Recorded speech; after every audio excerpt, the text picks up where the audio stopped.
आज की इस केमिस्ट्री के वीडियो में हम लोग सीखेंगे असंतुलित रासायनिक समीकरण को संतुलित कैसे करते हैं, यानी कि बैलेंस किसको करना है, बैलेंस करना है। इसको बैलेंस कैसे करेंगे, ये अनबैलेंस है, इसको बैलेंस करना है। तो बैलेंस किसको कैसे करते हैं इस वीडियो में, इसी के बारे में हम लोग अच्छे से डिस्कस करना है। तो वीडियो स्टार्ट करने से पहले आप सबको बता दें कि जिन्होंने हमारे चैनल को सब्सक्राइब नहीं किया है वो हमारे चैनल को सब्सक्राइब कर दीजिए, और जिन्होंने हमारे चैनल को सब्सक्राइब कर दिया है वो इस वीडियो को लाइक कर दीजिए और शेयर कर दीजिए अपने दोस्तों में, ताकि उन लोग को भी कुछ भला हो सके। चलिए वीडियो को स्टार्ट करते हैं।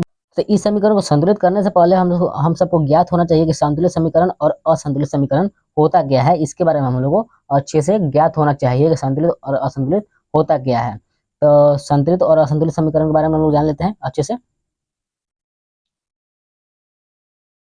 ऊपर दिया हुआ है, यहाँ पर दिया हुआ है संतुलित एवं असंतुलित रासायनिक समीकरण। संतुलित रासायनिक समीकरण क्या होता है? संतुलित रासायनिक समीकरण वैसा समीकरण जिसमें अभिकारक एवं उत्पाद में उपस्थित सभी परमाणु की संख्या समान हो तो उन्हें संतुलित रासायनिक समीकरण कहते हैं। असंतुलित बोल रहा है वैसा रासायनिक समीकरण जिसमें अभिकारक एवं उत्पाद में उपस्थित परमाणु की संख्या समान न हो तो उन्हें असंतुलित रासायनिक समीकरण कहते हैं। एग्जाम्पल के थ्रू इसको अच्छे से हम लोग समझ लेते हैं कि संतुलित और असंतुलित क्या होता है।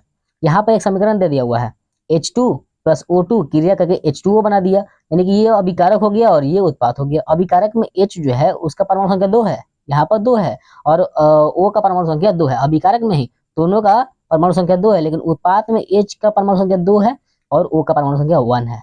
तो ये समान है? नहीं, ये असंतुलित है। मतलब O भी समान होना चाहिए। यहाँ पर H समान है, H दोनों में H का परमाणु संख्या 2 है, लेकिन यहाँ पर O में जो ऑक्सीजन है इसका परमाणु संख्या अलग अलग है। ये अभिकारक में 2 दे दिया है और उत्पाद में 1 दे दिया है। तो ये समान नहीं है, संतुलित नहीं है। तो इसको बोलेंगे यह असंतुलित रासायनिक समीकरण है।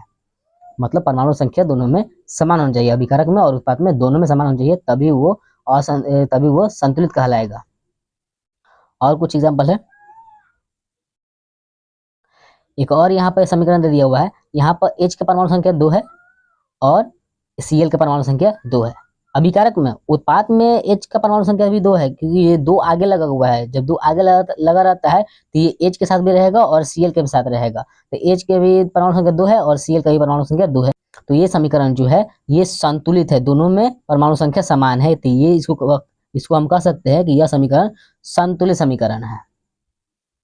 और एक देख लेते हैं, यहाँ पे एक समीकरण है Na प्लस Cl क्रिया करके NaCl बना लेता है। ये अभिकारक हो गया, ये उत्पाद हो गया। अभिकारक में Na 1 दिया है और Cl भी 1 ही है, और उत्पाद में Na भी 1 है और Cl भी 1 है। दोनों में ही परमाणु संख्या समान है, तो ये भी क्या हो जाएगा? यह संतुलित रासायनिक समीकरण है। ये भी संतुलित रासायनिक समीकरण है। तो हम लोग को अच्छे से पता चल गया कि संतुलित रासायनिक समीकरण और असंतुलित रासायनिक समीकरण क्या होता है।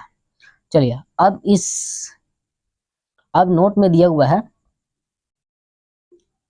रासायनिक समीकरण को संतुलित करना इसलिए आवश्यक है क्योंकि किसी भी रासायनिक अभिक्रिया में द्रव्यमान ना तो निर्माण होता है और ना ही विनाश होता है, इसलिए इसको संतुलित करना आवश्यक होता है समीकरण को। तो एक यहाँ पर क्वेश्चन दिया हुआ है ये वाला समीकरण है, इसको संतुलित करना है। ये असंतुलित है लेकिन इसको संतुलित करना है। ये वाला अभिकारक हो गया और ये वाला उत्पाद हो गया। अभिकारक में Mg1 दिया हुआ है और H जो है 1 दिया हुआ है और Cl 1 दिया हुआ है, ये अभिकारक में दिया हुआ है। उत्पाद में Mg1 दिया हुआ है, Cl जो है परमाणु संख्या 2 दिया हुआ है और H का भी परमाणु संख्या 2 दिया हुआ है, यानी कि ये असंतुलित है क्योंकि इसमें सिर्फ Mg ही मैच कर रहा है, बाकी ये दोनों मैच नहीं कर रहा है। ये दोनों मैच नहीं कर रहा है।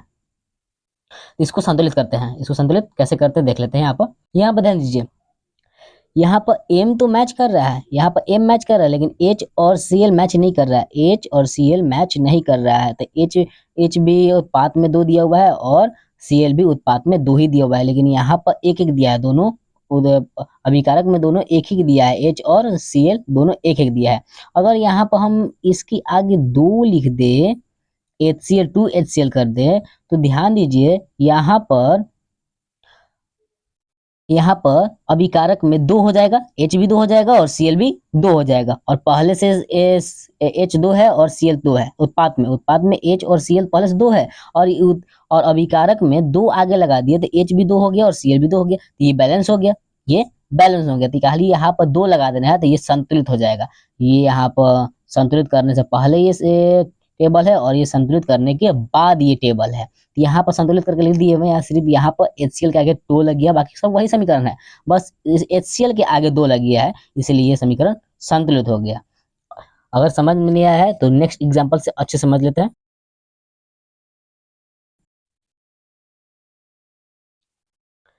इस समीकरण से हम लोग अच्छे से समझ में आ जाएगा हम लोगों को। यहाँ बता दीजिए इस समीकरण में, यानी कि ये अभिकारक है और ये उत्पाद है। तो अभिकारक में ए जो है ए दिया 1 दिया हुआ है और उत्पाद में ए जो Al जो है 1 दिया हुआ है। अभिकारक में Cl3 दिया हुआ है, Cl का परमाणु संख्या 3 है और यहाँ पर उत्पाद में Cl का परमाणु संख्या 2 है। अभिकारक में Ca यहाँ पर दिया हुआ है, Ca का परमाणु संख्या 1 है और उत्पाद में Ca का परमाणु संख्या 1 है, मतलब ये दोनों समान। अभिकारक में OH का परमाणु संख्या 2 है और उत्पाद में अभी OH का परमाणु संख्या 3 है, यानी कि Al दोनों में समान है, Al और Cl दोनों में समान है, दोनों संतुलित पहले से। हम लोग को सिर्फ संतुलित करना है, Cl और OH को संतुलित करना है। यहाँ पर ध्यान दीजिएगा, अगर हम लोग उत्पाद में CaCl2 के आगे हम 3 लिख दें तो क्या हो जाएगा? CaCl2 के आगे 3 लिख दें तो क्या हो जाएगा? हो जाएगा Ca जो है 3 हो जाएगा, Ca 3 हो जाएगा, ये 3 हो जाएगा, ये 3 हो जाएगा और Cl जो है ये 3 दूना के 6 हो जाएगा, यानी 3 से और 2 से गुना हो जाएगा, 3 दूना के 6 हो जाएगा, तो ये 6 हो जाएगा। सॉरी, उत्पाद में लिखना था, इसको इरेज कर देता है अच्छे से।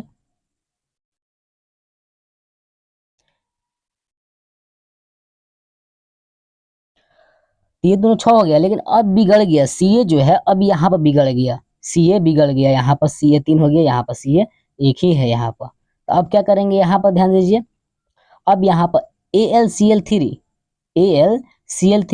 दिया हुआ है यहाँ पर, इसके आगे हम 2 लगा देंगे, इसके आगे 2 लगा देंगे। जब इसके आगे 2 लगाएंगे तो Al का जो है Al अभिकारक में ये 2 हो जाएगा और Cl3 हो जाएगा। Cl3 है यहाँ पहले से, 2 से गुना हो जाएगा, 3 गुना के 6 हो जाएगा, Cl यहाँ पर 6 हो जाएगा। अब यहाँ पर ध्यान दीजिए Cl समान हो गया, यहाँ पर ध्यान दीजिएगा ये Cl समान हो गया, Cl समान हो गया, लेकिन Al बिगड़ गया और Ca बिगड़ गया, ये दोनों बिगड़ गया। अब क्या किया जाए? अब ध्यान दीजिए यहाँ पर, अब यहाँ पर दिया हुआ है AlOH है, यहाँ पर AlOH में हम अगर अब 2 से गुना कर दे, यहाँ पर 2 लगा दी इसके आगे, तो Al जो है क्या हो जाएगा? 2 हो जाएगा, Al 2 हो जाएगा, तो यहाँ पर ये 2 हो जाएगा, अब 2 हो जाएगा और OH जो है 3 पहले से 2 इसको मिल गया हो, तो 3 दूना का 6 हो जाएगा, OH 6 हो गया, तो इसमें OH 6 हो गया। अब देखिए ध्यान दीजिए, इस ये संतुलित हो गया, ये संतुलित हो गया, लेकिन अब ये दोनों तो असंतुलित हो गया ना, ये दोनों असंतुलित हो गया ना। अब यहाँ बता दीजिए, अगर इसमें 3 आगे लगा दें, 3 आगे लगा दे, क्या हो जाएगा? Ca 3 हो जाएगा, Ca 3 हो जाएगा, तो यहाँ पर हम 3 लिख देंगे, यहाँ पर 3 लिख देंगे, तो ये भी 3 हो गया। अब यहाँ पर ध्यान दीजिए Ca 3 है, OH पहले से यहाँ पर 2 है और 3 इसको मिल गया, तो OH प्लस 2 है, 3 मिल गया, 3 दूना का 6, तो ये भी 6 हो गया, ये भी क्या हो गया? 6 हो गया। तो हो गया अभी संतुलित, टोटल ये दोनों संतुलित हो गया। देखिए तो ये 2 2, ये 6 6, ये 3 3, ये 6 6 हो गया। यहाँ पर संतुलित होकर यहाँ पर लिख दिया है, यही वाला यहाँ पर समझा दिए, यहाँ पर पहले से लिखा हुआ है, समझ में आ गया। इसको संतुलित ऐसे ही करना है, यहाँ पर ये समीकरण लिखा हुआ है, ये टेबल असंतुलित के लिए है और ये टेबल संतुलित के लिए है। आप सबको लिखना होगा तो ऐसे लिखिएगा जैसे लिखा हुआ है, सिर्फ समझाने के लिए यहाँ पर ड्रॉ किया हुआ है। ये समीकरण जो है संतुलित है, ये वाला पूरी तरह से संतुलित, ये असंतुलित समीकरण है और ये संतुलित समीकरण है। आशा करते हैं समझ में आ रहा होगा आप सबको। आगे बढ़ते हैं, एक दो एग्जाम्पल और ले लेते हैं। हाँ, एक यहाँ पर दिया हुआ है, ये समीकरण है, ये वाला, इस समीकरण को संतुलित करना है। इस समीकरण को संतुलित कैसे करते हैं देखिए अच्छे से, ध्यान दीजिए। इस समीकरण में दिया हुआ है Fe यहाँ पर 1 है, Fe यहाँ पर 3 है, H यहाँ पर 2 है और H यहाँ पर 2 है, ये संतुलित है। O यहाँ पर 1 है, O यहाँ पर 4 है, इसको संतुलित करना है। कैसे संतुलित करते हैं देखिए, अगर हम Fe के आगे 3 लिख दें, Fe के आगे 3 लिख दें तो Fe यहाँ अभिकारक में 3 हो जाएगा और उत्पाद में भी 3 है, तो Fe तो संतुलित हो गया, Fe तो संतुलित हो गया, लेकिन O यहाँ पर 4 है तो यहाँ पर O बिगड़ गया, O बिगड़ गया, यहाँ पर O 1 है, यहाँ पर O 4 है, तो O को संतुलित करने के लिए H2O में 4 से गुना कर देंगे, H2O में 4 से गुना कर देंगे। जब H2O में 4 से गुना करेंगे तो O हमारा क्या बन जाएगा, 4 बन जाएगा, O 4 बन जाएगा, लेकिन H बिगड़ गया, यहाँ पर H जो है 8 हो गया, 4 गुना के 8 हो गया, यहाँ पर H 2 पहले से है और 4 इसको मिल गया, तो ये 8 हो गया, ये क्या हो गया, 8 हो गया, ये 8 हो गया। अब देखिए यहाँ पर ये संतुलित हो गया, ये संतुलित हो गया, लेकिन H बिगड़ गया यहाँ पर, तो यहाँ पर H अकेला है, यहाँ पर H अकेला है। अगर हम H को संतुलित करने के लिए यहाँ पर हम 4 लिख दें तो क्या हो जाएगा, 4 लिख दें तो ये भी 8 हो जाएगा, 4 गुना के 8, तो ये भी 8 हो गया, तो ये भी हमारा संतुलित हो गया, यानी कि ये समीकरण हमारा इजीली संतुलित हो गया। तो यहाँ पर लिखा हुआ है अच्छे से, तो संतुलित करके ये असंतुलित समीकरण के लिए टेबल है और ये संतुलित करने के लिए टेबल है। तो यहाँ पर ये असंतुलित था तो ये टेबल था, और अब संतुलित हो गया तो ये टेबल बन गया। तो ये दोनों को आप सबको लिखना होगा, तो ऐसे ही लिखेगा, वो ड्रॉ किए हैं सिर्फ समझाने के लिए। तब संतुलित हो गया सब, यहाँ पर एफ भी संतुलित हो गया, एच भी संतुलित हो गया, ओ भी संतुलित हो गया। संतुलित करने के बाद ये समीकरण हमारा मिल गया, संतुलित समीकरण ये हो गया। ये असंतुलित समीकरण है और ये संतुलित समीकरण है। और देखते हैं और एग्जाम्पल शायद दिया होगा, हाँ एक और एग्जाम्पल दिया, 2 और एग्जाम्पल दिया हुआ है। तो एक ये पहले फॉर्मूला समझ लेते हैं, उसके बाद फार्मूला समझेंगे अच्छे से। यहाँ पर समीकरण दिया हुआ है, इस समीकरण को संतुलित करना है। ध्यान दीजिए कि ये अभिकारक है, ये उत्पाद है। अभिकारक में एक ही तत्व यौगिक दिया हुआ है, ये यौगिक है। यहाँ पर जो यौगिक है ये खंड होकर 2 तत्वों में बट रहा है। तो यौगिक का मतलब होता है कई तत्वों का मेल यौगिक कहलाता है। यानी के यहाँ पर तत्व है, सी ए यहाँ पर Cl तत्व है और O3 तत्व है, यानी कि ये तीनों तत्व मिलकर एक पदार्थ का निर्माण किया है, इसी को हम लोग यौगिक बोलते हैं। तो ये यौगिक जो है ये खंड हो गए, KCl बनाता है और O2 बनाता है। ये अभिकारक हो गया और ये उत्पाद। अभिकारक में K1 दिया हुआ है, Cl भी 1 दिया हुआ है और O3 दिया हुआ है। उत्पाद में देखेंगे तो K1 है, Cl1 है और O जो है ट्रू है, यानी K संतुलित है और Cl भी संतुलित है। सिर्फ संतुलित करना है तो O को संतुलित करना है, किसको, O को संतुलित करना है, इसी को संतुलित करना है। देखिए अच्छे से कैसे संतुलित करते हैं इस समीकरण को। यहाँ बता दीजिए, इसमें O को संतुलित करना है। O को संतुलित करने के लिए हम KCl3 के आगे 3 से गुना कर देंगे, यानी कि 3 लगा देंगे, सॉरी 2 लगा देंगे, सॉरी 2 यहाँ पर हम लगा देंगे। 2 लगा देंगे तो यहाँ बता दीजिए K 2 बन जाएगा, Cl भी 2 बन जाएगा और O है पहले से 3 है, यहाँ पर 2 मिलेगा, 3 दूना का 6 हो गया, यानी कि ये 6 हो गया। अब देखिए सब जो है असंतुलित हो गया, सब असंतुलित हो गया। तो यहाँ पर O के सामने हम 3 लिख देंगे, 3 लिख देंगे, O के सामने 3 लिख देंगे, तो O क्या बन गया, 3 दूना का 6 बन गया, O 6 बन गया। तो यहाँ पर 6 लिख दिए, O 6 बन गया। अब यहाँ देखिए O तो समान हो गया, संतुलित हो गया, लेकिन ये K और Cl बिगड़ गया, K और Cl बिगड़ गया। तो KCl यहाँ पर दिया हुआ है, KCl इसके सामने हम 2 लिख देंगे, KCl के सामने 2 लिख देंगे। तो यहाँ ध्यान दीजिए इसमें भी 2 हो गया, K और Cl भी हो गया 2। अब ये पूरी तरह से संतुलित हो गया, अब ये पूरी तरह से संतुलित हो गया। तो ये संतुलित करके यहाँ पर इस टेबल में लिखा हुआ है, अच्छे से आप देख लीजिए। ये समीकरण को संतुलित करके इसका समीकरण यहाँ पर लिखा हुआ है, ये समीकरण संतुलित हो गया। आप सबको ऐसे ही लिखना है जैसे लिखा हुआ है। चलिए 5 नंबर देखते हैं, 5 नंबर एग्जाम्पल में क्या दिया हुआ है, फिर उसके बाद से टॉपिक स्टार्ट हो जाएगा। 5 नंबर ये समीकरण है, इसको संतुलित करना है। यहाँ पर Al1 दे दिया है, Al का परमाणु संख्या 1 दिया हुआ है और H का परमाणु संख्या 2 दिया हुआ है और SO4 का परमाणु संख्या 1 है। SO4 एक साथ रहेगा, ये साथे में है, तो SO4 का वो है एक है यहाँ पर। अब ये उत्पाद में देखते हैं, Al जो है इसमें 2 है और SO4 यहाँ पर 3 गो है, SO4 यहाँ पर 3 गो है, ये 3 गो SO4 हो गया इसमें, और H जो है यहाँ पर 2 गो है। SO4 ये साथ में है, इसलिए ये साथ ही में चलेगा। SO4 यहाँ पर एक गो है दिया है और SO4 यहाँ पर 3 गो दिया हुआ है। तो इसको अच्छे समीकरण, इस समीकरण को हम लोग अच्छे से संतुलित करते हैं। अभिकारक और उत्पाद में केवल H ही समान है, संतुलित है, Al संतुलित नहीं है और HO4 संतुलित नहीं है। इसी दोनों को हम लोग को संतुलित करना है। संतुलित कैसे करेंगे, यहाँ पर अच्छे से ध्यान से देखिएगा। इस समीकरण में Al को संतुलित करना है और SO को संतुलित करना है, SO4 को संतुलित करना है।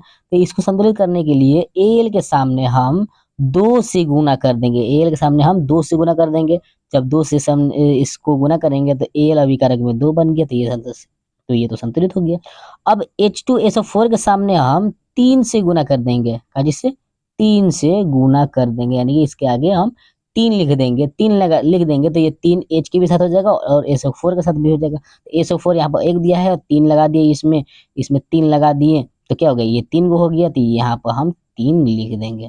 Al समान हो गया, SO4 समान हो गया, लेकिन 6 जो है लेकिन H जो है ये असमान हो गया क्योंकि यहाँ पर H जो है 2 को दिया हुआ है और ये 3 को है, 3 को मिल गया इसको तो कितना हो गया, 2 3 6 हो गया, ये 6 बन गया है तो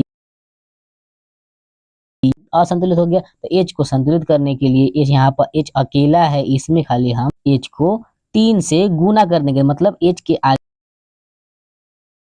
ये 6 बन जाएगा, ये 6 बन जाएगा, यानी कि 3 दूना के 6 होता है, 2 पहले से है, 3 इसको और मिल गया तो 3 दूना का 6 हो गया, तो ये भी हमारा संतुलित हो गया, ये भी संतुलित हो गया। अब यहाँ पर टेबल है ये असंतुलित है, हम लोग को मिल गया। अब अच्छे से आशा करते हैं कि आप लोगों को अच्छे से समझ में आया होगा। हाँ, अपनी तरफ से पूरी कोशिश की आप सबको समझाने के लिए, अच्छे से समझ में आया होगा तो वीडियो को लाइक कीजिए, सब्सक्राइब कीजिए हमारे चैनल को और वीडियो को शेयर कर दीजिए ताकि बहुत सारे स्टूडेंट को इस वीडियो का लाभ हो सके और अच्छे से एग्जाम में उनका मार्क्स आ सके। आगे का टॉपिक जो है दिया हुआ है, आगे का टॉपिक दिया हुआ है रासायनिक समीकरण, रासायनिक समीकरण से प्राप्त होने वाली सूचना, इसके बारे में हम लोग नेक्स्ट वीडियो में अच्छे से डिटेल से पढ़ेंगे। तब तक के लिए वीडियो में बने रहिए और अगले वीडियो का इंतजार कीजिए।